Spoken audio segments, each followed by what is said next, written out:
rogue trader.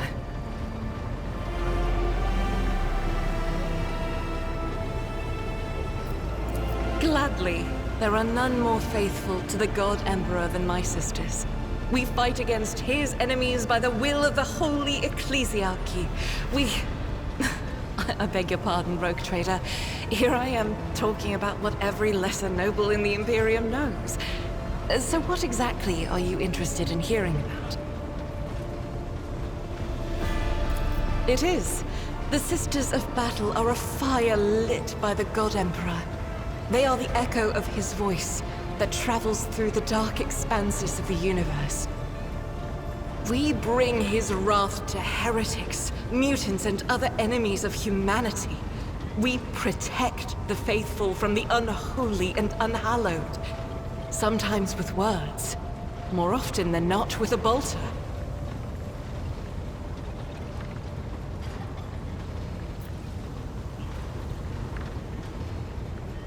Even the novices of the Adeptus Sororitas are drawn from among the most worthy. Those who have taken the vows and become a full-fledged sister are the best of the best, tested by trials of body and spirit. Yes, there have been cases when a sister stumbled or showed weakness, but do not expect to hear a story of depravity or downfall from me.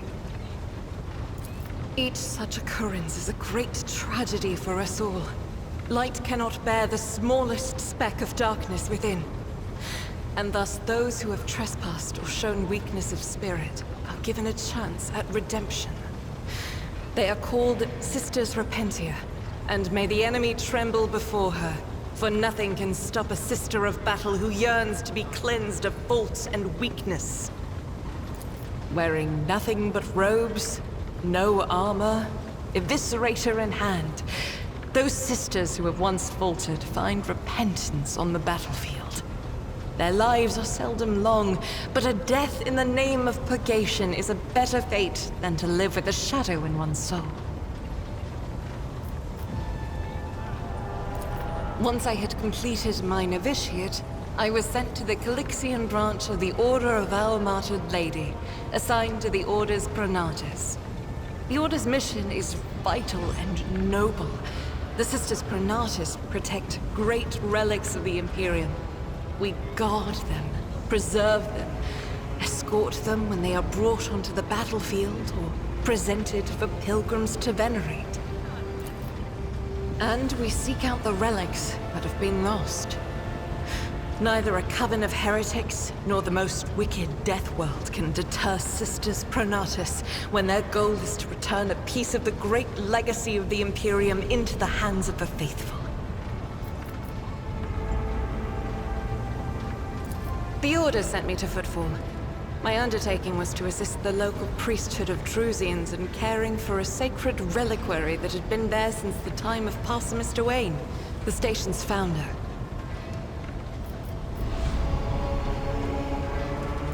None that I'm aware of, but the Sisterhood's orders are many, and can operate independently of one another, sending their sisters wherever their presence is needed as deemed by the Ecclesiarchy. Perhaps somewhere in the Lord Inquisitor's retinue, may his path be blessed, my sisters perform their duty as we speak. I wish it were so.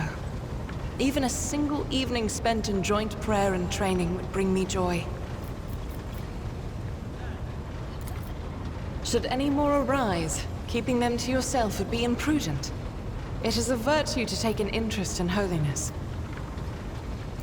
About me? I am the Emperor's daughter and his servant. What else is there to tell about me? I first came here when I found myself in need of passage from Footfall to a remote planet. But I imagine what interests you is not that first journey, but rather what brought me aboard prior to the pirate attack. That story is complicated. It just so happened that I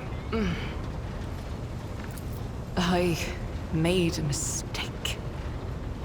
In a moment of laxity, I was ambushed by the accursed followers of the archenemy.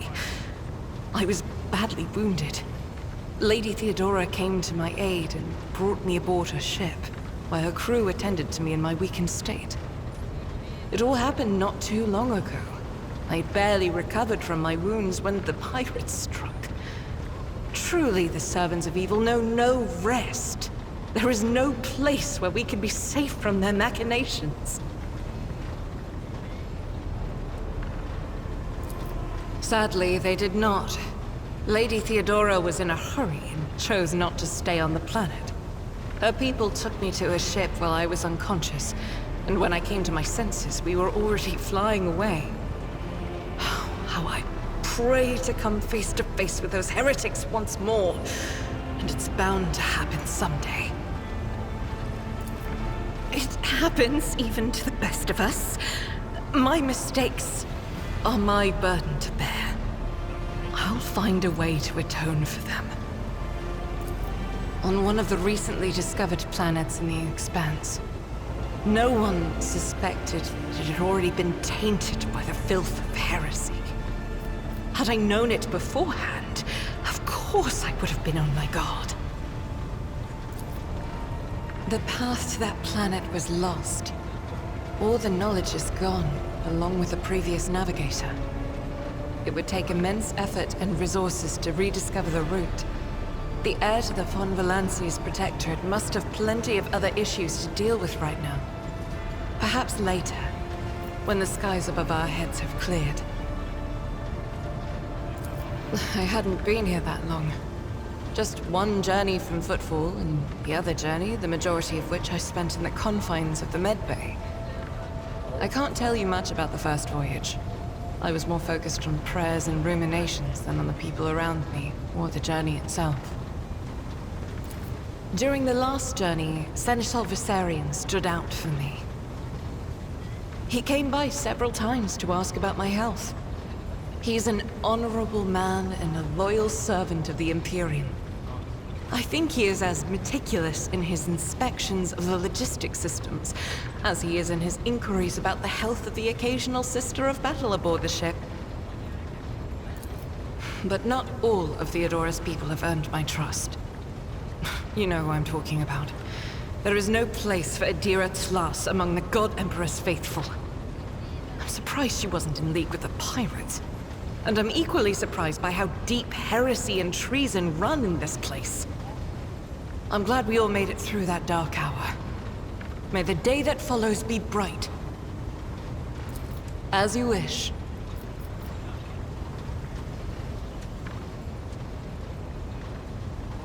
This ship was targeted by heretical pirates, which means that my presence here and the assistance I provide to you are my sacred duty. Sooner or later, I will likely have to return to Footfall to protect its reliquary. But for now, I wish to remain a part of the Rogue Trader's crew.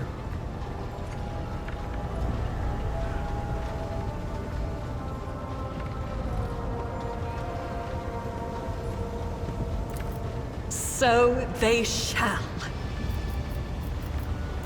I indeed have a request, Rogue Trader.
Greetings.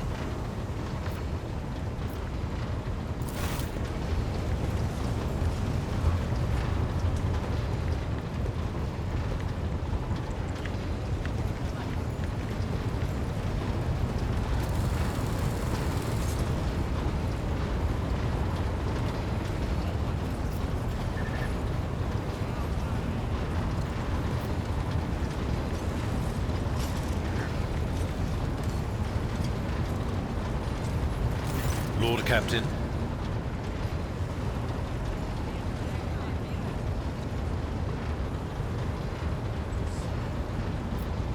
As you wish, Lord Captain. What would you like to know? I used to be an officer in the Navis Imperialis. No, I used to be is not quite right. It was not simply a job. It was my calling, the essence of my life. I was proud to serve Lord Captain Theodora. I met Lord Captain Theodora on a mission where the Imperial Navy was providing reinforcement to the rogue traders' army on one of the frontier worlds. Our acquaintance was not easy. Working with people outside the Navy hierarchy has never been my strong suit. It was to my great surprise then, that after the mission's completion, I received a referral to leave my service in the Navy and join the rogue traders' personal council. It was a difficult choice for me, but I saw in the offer a chance to serve the interests of humanity even more effectively than in the Navis Imperialis. You do not need me to tell you just how remarkable a person Lord Captain Theodora was. I recognized her at once as a true leader and formidable creative force. One who had built a protectorate amidst the dangers and wildness of the Expanse. You could say there was no one among the naval command who was willing to impede the wishes of the rogue trader. To do so would be to risk their own position and their relationship with Theodora. Well, the Lord Captain possessed certain contacts in the Imperial Navy. Contacts which she used to request help during the conflict on the border world. And which enabled her to make me an offer that resulted in my joining her retinue. The Navis Imperialis is an ancient institution with its own mandates and muster lists.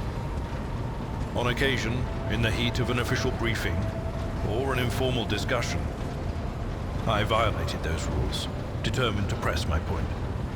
It is challenging to choose the words to accurately express my opinion on a situation or the actions of others that do not sound overly scathing or confrontational.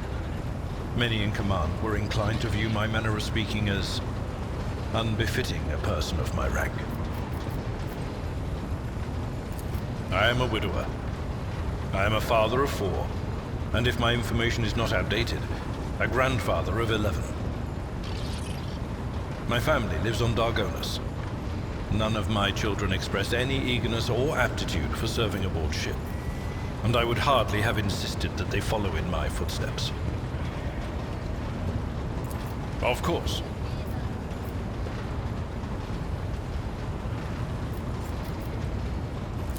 A noble aspiration, Lord Captain. I am ready to acquaint you with all the particulars that interest you. This is a topic for an official briefing, not a casual conversation. But I will try to answer succinctly. And if you permit, in my own words, the Coronis Expanse is considerably removed from the heart of the Imperium. This means that local warp routes become useless within months. Established pathways are regularly subject to attacks from all kinds of rabble. And in the only major port, the Imperium's frigates find themselves moored alongside pirate vessels. Until recently, the Coronis Expanse could hardly have been called a region of the Imperium. The situation has changed with the arrival of the Lord Inquisitor, but not by much. This place operates under its own rules, you see. More radical, so to speak. But ones that allow for a non-standard approach where there is a promise of victory. The Coronis Expanse is considered rogue trader territory for a reason. Only rogue traders have sufficient military might, audacity, and the rights granted them by the warrant to survive the leap into the unexplored part of the Expanse, and in the event of a successful outcome, to hold on to whatever they manage to capture on the frontier. In the first instance, you should treat official representatives of the Imperium with respect. The Expanse may be on the fringes, but it still numbers among the territories of the Golden Throne. The arrival of the Lord Inquisitor has turned the Coronis Expanse into a less wild and uncontrolled region, to the regret of some individuals who had grown inured to the local lawlessness. Rogue traders such as yourself are also servants of the Imperium. They have been accorded special rights and powers. They wield immense authority within their territory, and they enjoy absolute respect in other parts of the Expanse. The most powerful of them are Caligos Winterscale and Incendia Bastal Chora. Tread carefully when dealing with either of them. If we are to speak of unclaimed territory, which is what Footfall is, among the scum that dwells on that handful of asteroids, there are 3 factions that wield considerable influence in the sector. The first is the Kazbala Commission, organized crime in its most primitive form. It holds sway over the Liege of Footfall, and has links to rogue trader Winterscale. The second faction is an offshoot of our shining ecclesiarchy, followers of St. Drusus. They are actively building their forces, and hold influence over rogue trader Chorda. And finally, the third faction, the Explorators, a wing of the Adeptus Mechanicus. They are willing to die and kill for the secrets of the ancient technological heresies that are hidden among the stars of the Coronis Expanse. You know, Lord Captain, I am no admirer of fine art. But when we next find ourselves in a civilized port, with time to spare, I will promptly find an artist and commission a portrait of the individual to whom you refer, with a hole between the eyes. Conrad Voigtveer. That he committed his treachery and escaped with his life was an unforgivable oversight. We both served Lord Captain Theodora for many years, and we never saw eye to eye. He was brash. He was never afraid of assuming responsibility, and he willingly took on difficult tasks. I am loath to admit it, but the Von Valacius Protectorate continues to reap the fruits of his labors to this day. His service always garnered my respect. But everything else about him made me want to wring the neck of that two-faced snake. If you are taking comfort in the thought that we will hear no more of Conrad, prepare to be disappointed.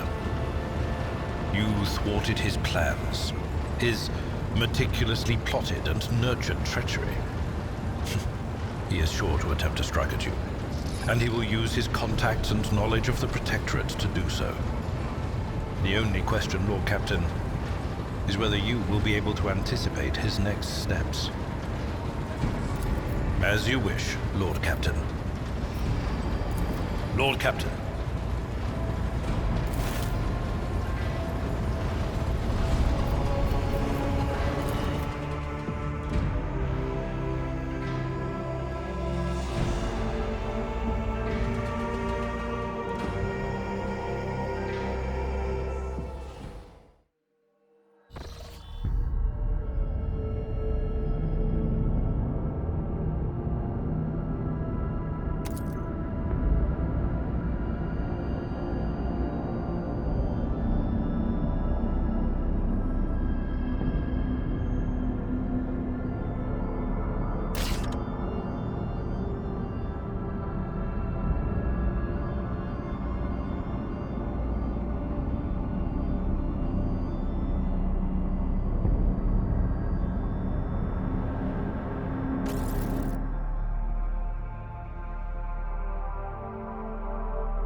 are you talking about, Lord Captain?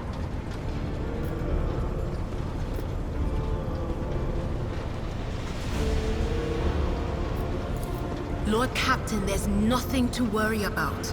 I've been on this ship just short of 10 years. Would Lady von Valancius have kept me on if she wasn't sure about me? I mean, yeah, sometimes stuff happens. Small stuff. Like when I hear things. Sometimes what I hear is so clear it becomes real to me. But even ordinary folks have bad days, don't they? Lyra, an outlying world in the Heathen Stars region. In the Coronis Expanse, the deeper you go, the less visible the Astronomicon gets, and the less people know about the Imperium. The arrival of a rogue trader is the best thing that can happen to a world like that.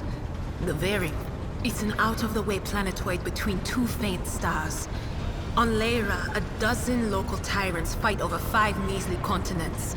But they use everything they can to win, from poison to Psykers. I haven't been...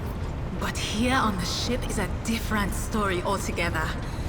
I saw more wonders in my first year serving Lady von Valancius than I'd seen in my whole life on Lyra. Like my first journey through the warp, I was in bed for 3 days. I felt like supernovas were exploding in my head. I only found out later that I'd gotten off easy. Just through the bulkhead, in the bay next to mine, a whole team turned into... Look at me rambling on, Lord Captain. Pay no attention. It wasn't like it was a very fun trip, Lord Captain. But look, if you want to be entertained, I'm the woman for the job. I'll entertain you with one of the stories from my collection, no problem. But if you want to hear about the time I melted everyone in the bay next door, well, I just don't really want to go into the details on that one, all right? Oh, I embroidered wall hangings in honor of our national heroes. I did the same thing I do here, Lord Captain. Divining. Our rulers prized the ability to see into the future. Every Psyker that could be found was worth a small fortune on Lyra. There's no such thing as a peaceful life on Lyra. People like me were especially sought after. They'd pick Psykers up wherever they found them, buy kids off their parents, even just abduct them. Take me, for instance. I got taken from my street gang. The older kids sold me when they noticed there was something off about me. The ruling dynasties had schools where they trained us and beat us black and blue. And then they packed us off to serve. Some of us held on for a long time, but others didn't last. Not everyone's as smart and talented as me, you know. Some people crossed the line and were out of commission before their time. Theodora von Valancius paid a visit to the ruler I was serving at the time. I don't know what the visit was for, and it's no business of mine anyway. I can still remember the way the voices in my head changed when I looked at her. They were practically screaming. She had so much behind her, and plenty ahead of her too.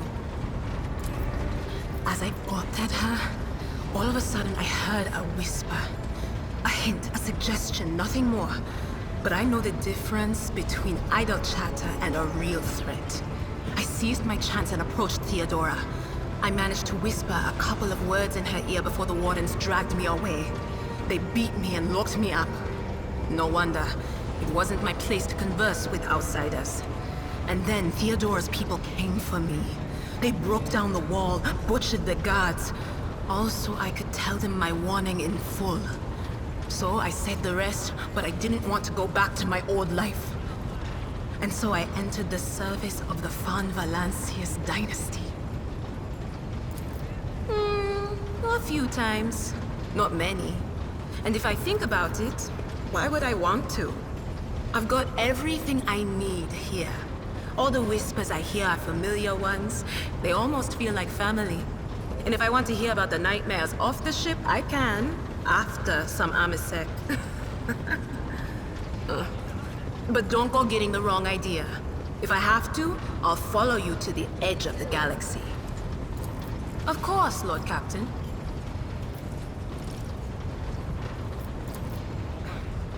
None of the officers knew the Lord Captain well. Not even Abelard, and she was always closer to him than anyone else. She told me from the off that if I ever listened to anything in the warp about her without her permission, I'd be going out through the airlock. I'm not an idiot, so I never stuck my nose where it didn't belong. Only when I was asked. It's hard to wrap my head around the fact that she's gone. Lady von Valancius gave me everything I have. She opened the stars to me and the paths between them. I still think I can hear her voice. The little sister is afflicted with her own set of voices. Ones that whisper to her about corruption and heresy. The silly girl doesn't realize that if she wants to find the source, she needs to start by looking in her own head. You could ask yourself that question, eh, Lord Captain? Every Psyker feels their connection with the warp in their own way. One person might see spots and shadows out of the corner of their eye. Another feels fingers running down their spine. As for me, I've got a door in my head. One that's open just a crack. There's no way to close it, no matter how hard I try. I've just had to get used to the whispers from the other side. When I need to use it for work, I listen in more closely. But I usually just try not to notice it. Training, habit, and a little amasec and a couple other things you can get on the lower decks. If you put all those together, it makes things bearable. Sometimes I even wonder if I'm imagining half the voices I hear. You know, when life on board gets a little boring. Better than listening to the living, anyhow. Well, if the door opens, that means somebody's planning to come in, right? But screw them. They're not coming through. Trust me, I know how to keep my valuable head locked up tight. Only losers who are afraid of their own gift lose control. Or idiots who never figure out what they are before it's too late. Or little kids who want to play around with their shiny new toy.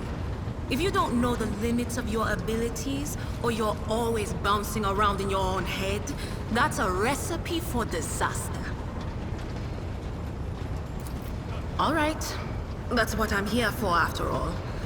So, I'm just going to lean on that door in my head a little more, prick up my ears, and listen to what the warp's got to say about you.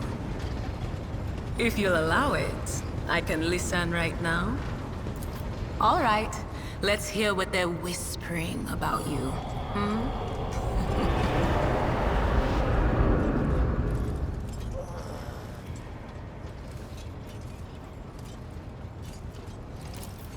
Seek not on firm ground, but in a golden hall suspended in the void. There waits a child without kin, but with a name blind to truth. She draws the brush across the canvas and does not notice that her palette is full not of paint, but of blood. And with each smear, this well does not deplete, but fills and fills up to the brim. One thing is clear. When this vessel overflows, none will remain unstained. Among the blind men and false prophets, a red-robed sage seeks the answer to a question. He does not know that it is not the answer he must seek, but the question that will draw everything into focus. Will you help him, rogue trader? But mark that sometimes ignorance is sweeter than oblivion. A chained hound chases after glimmers of the aurora, but sparks in the scent of oil confound his nose. A chain trails after him. What will happen if you pick it up? Will you become his mistress? Or merely another beast in the pack of his true lord? The glow of dawn bursts forth from its prison. Dungeon walls cannot contain the dark essence wallowing in the dust. A naive cub pushes his nose into a familiar hand, one that holds death in twisted glass. cherish it, or cast it off as a burden. The sword of change has already been raised. What is one more life to it? I'm sorry, Lord Captain. The voices are going wild. I can't make out a thing. I'll try to rein them in, somehow. But for now... All right. I'm sorry, Lord Captain. The voices are going wild. Of course.